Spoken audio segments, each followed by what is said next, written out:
Resulta ng sinasabing update sa in-stream ads. May mga nakita ko na ang laki daw ngayon ng kitaan sa in-stream ads. Mga idol, malaki na talaga ang kitaan sa in-stream ads noon pa. Lalo na kapag higit sa isa ang naging ads ng isang video.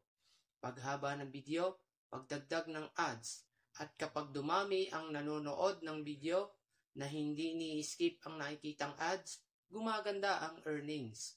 At kung may nagkiklik na interesado sa ads na nakita sa bawat video, gumaganda ang earnings.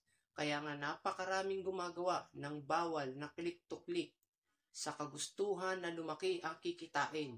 Paalaala idol, huwag kang magiging isa sa gagawa nun ha, para hindi masayang ang pinagpagudan mo.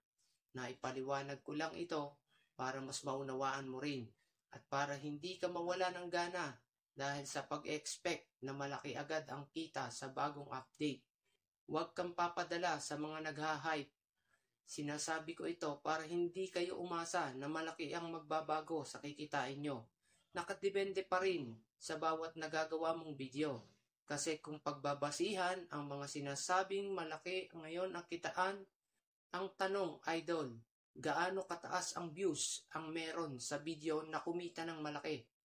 Gaano kahaba ang views ng kumita ng malaki? At ilang ads ang dumaan sa video ng nagsabi nito? Wala ako balak siraan idol ang mga nagsabing malaki ang kitaan ngayon. Ang sinasabi ko lang sa'yo ay kung ano ang totoong makikita mo sa realidad na nangyayari. Ikaw mismo sa sarili mo, monetize ka na.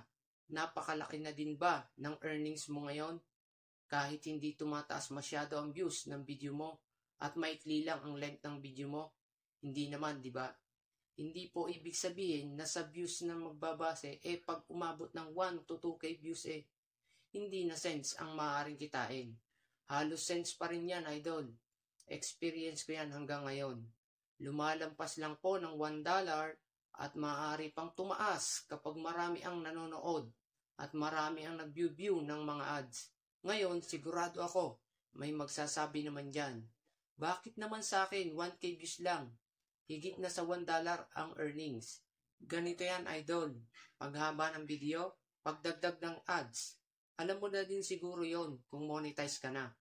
At ito pa ang isang senaryo. Kapag ang isang video ay pinanood hanggang dulo, tapos kahit ang ads hindi nagawang i-skip, at ang isang video ay pinanood naman at ini-skip ang ads, magkaiba ito ng magiging resulta ng earnings. Kaya may dalawang video na same ang length o minutes, pero magkaiba ang earnings. Mas mababa ang earnings ng isa kahit pareho din naman ang bilang ng nag-view ng video. Advice ko idol, gawin mo, lagi ka lang mag-upload ng quality video. Galingan mo lang lagi para mas marami pang manood ng mga video mo. Kung nakikita mo man na sentabo lang ang earnings ng mga video mo, huwag ka manghinaan ng loob. Dahil kahit centavos lang yan, pagdami ng video, paglaki pa rin ang maiipong kita.